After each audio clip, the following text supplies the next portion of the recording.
Vote डालते हुए तस्वीरें भी उनकी आ रही हैं। अपने पिता के लिए जब उनसे सवाल पूछा गया तो कह रही थी कि उन्होंने कैंपेनिंग में मेरी बिल्कुल मदद नहीं की है और ये हमारे घर की परंपरा रही है।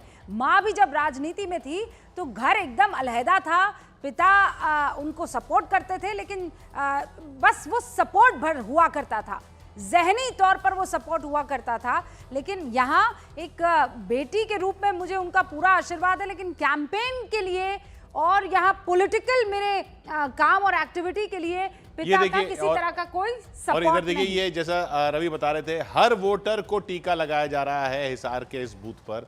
जो भी वोटर आ रहा है उसको टीका लगाया जा रहा है, और एक तो उंगली पे निशान तो रहेगा ही, लेकिन ये टीका जो लगाया जा रहा है ये अपने आप में एक अलग पहल दिख रही है हिसार के इस बूथ पर। मतलब ये माथा ठंडा भी रखेगी नहीं? हाँ जी, माथा ठंडा रखे और वो ठंडे दिमाग से सोच के अगर वोट दे तो और अच्छा रहेगा। खैर, ये जरूर दिख रहा है कि हरियाणा में लोग अच्छी खासी तादाद में निकल के आ रहे हैं वोट देने के लिए। दिल्ली में जावेद खड़े हैं चांदनी चौक में। जावेद, वोटर तो दिख नहीं रहे हैं आपके साथ कुछ? क्या जावेद, एकदम सूनी सड़कें हैं, कोई नहीं दिख रहा है। कहाँ हैं वोटर सारे? रूबिका, देखिए मेरी मौजूदगी चांदनी चौक में है और यहाँ छोटे छोटे एक एक बूथ के पोलिंग सेंटर हैं, लेकिन मैं तस्वीर आपको दिखाऊंगा और निराश नहीं करूंगा। मुझे तस्वीरों में दूर से नजर आ रहे हैं चांदनी चौक से बीजेपी के उम्मीदवार प्रवीण खंडेलवाल। वो यहाँ पर देखिए मुझे दिखाई दे रहे हैं। वो पहले हनुमान मंदिर गए थे, उनका पोलिंग स्टेशन यहीं पर है। अब से कुछ ही लम्हों बाद वो यहाँ पर होंगे। लेकिन चांदनी चौक एक बार देख लीजिए, जो अपने अंदर एक इतिहास समेटे हुए है। चांदनी चौक बहुत मशहूर मार्केट है देश भर में, और ये सीट भी अपने आप में बहुत मशहूर है। जेपी अग्रवाल यहाँ से हैं कांग्रेस इंडिया गठबंधन से, जो कि 3 बार इस सीट का रिप्रेजेंटेशन कर चुके हैं। नीरज का रुख कर लेते हैं जब तक प्रवीण खंडेलवाल आपके नजदीक पहुंच जाएंगे। हाँ नीरज। रूबिका, देखिए चुनाव में ये बार बार बात होती है कि आखिर महिलाओं का रुझान किस तरफ है। हम कुछ महिलाओं को इकट्ठा यहाँ करके हैं जिन्होंने वोट दे दिया कुरुक्षेत्र में, इनसे बात करते हैं आखिर इनके लिए मुद्दे क्या है, क्योंकि चुनाव को पलटने में अब इनकी महत्वपूर्ण भूमिका होगी। आप लोगों ने किन मुद्दों को आधार में रख के वोट किया? सर, राष्ट्रीय हित को ध्यान में रखते हुए और अपनी आंतरिक और बाहरी सुरक्षा को ध्यान में रखे। आपने मैडम? हम तो ये बच्चों के लिए डेवलपमेंट बहुत जरूरी है। बच्चे पढ़ते हैं, उनको आगे कोई जॉब नहीं है। सुरक्षा भी कोई मुद्दा है? सुरक्षा सबसे पहले सुरक्षा, उसके दूसरे नंबर पे बच्चों के लिए और गरीबी के लिए सबसे आगे सरकार। राम मंदिर ये सब मुद्दा है हरियाणा में? नहीं, राम मंदिर का कोई बच्चों के लिए अग्निवीर है? कुछ अग्निवीर है सर, है ना? आपके लिए मैडम? यही है, सबको यही है कि सुरक्षा होनी चाहिए और बच्चों का भविष्य अच्छा होना चाहिए। हाँ जी, हाँ जी, बच्चों को रोजगार मिले बस। देखिए हरियाणा की महिलाएं क्या सोचती हैं रूबिका, वो आपको पता चला होगा कि रोजगार भी मसला है, राष्ट्रीय सुरक्षा भी मसला है, क्योंकि चलिए फिर बिहार चलते हैं जहां चंद्रमोहन मौजूद हैं शिवहर में। चंद्रमोहन,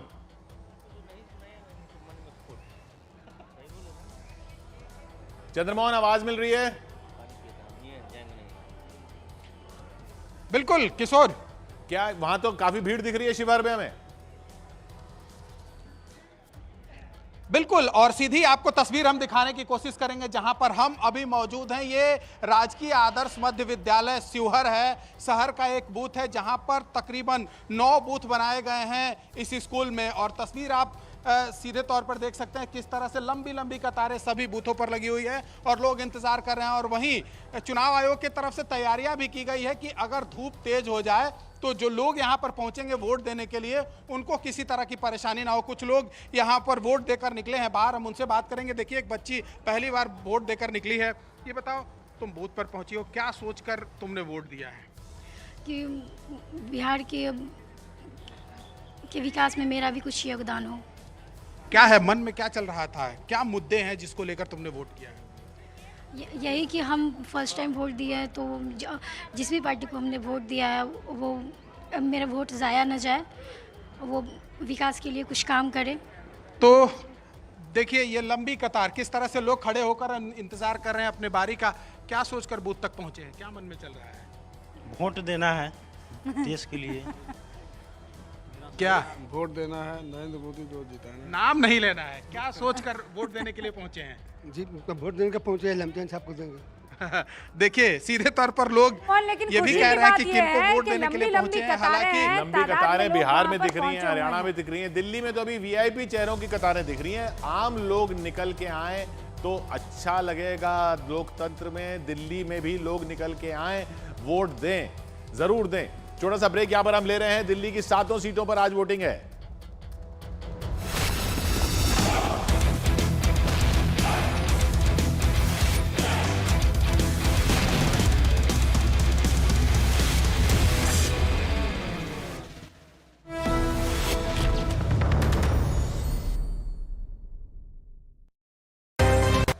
खट्टर साहब इस वक्त लोकसभा चुनाव में हो गए अब सीएम से।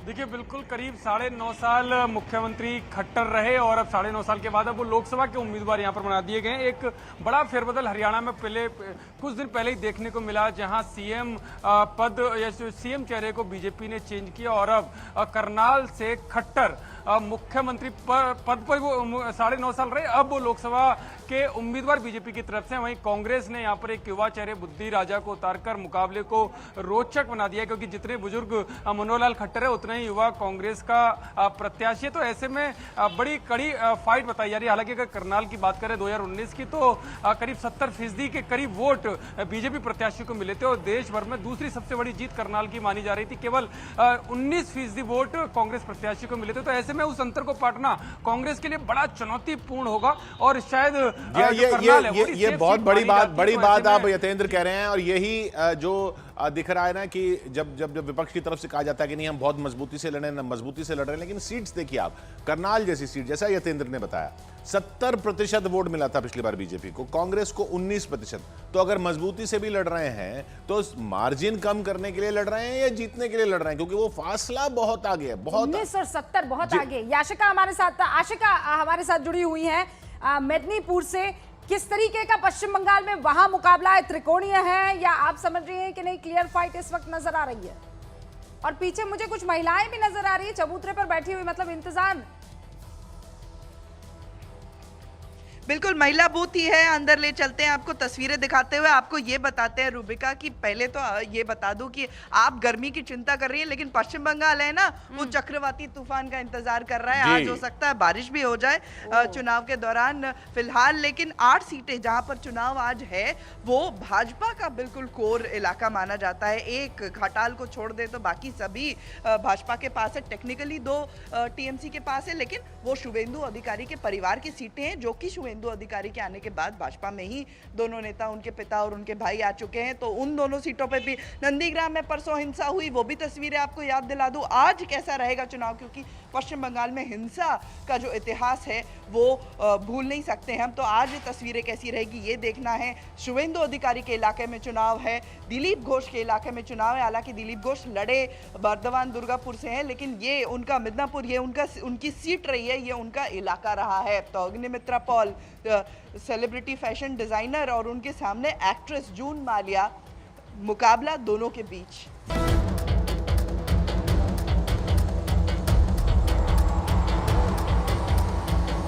नमस्ते, मैं हूं किशोर अजवाणी।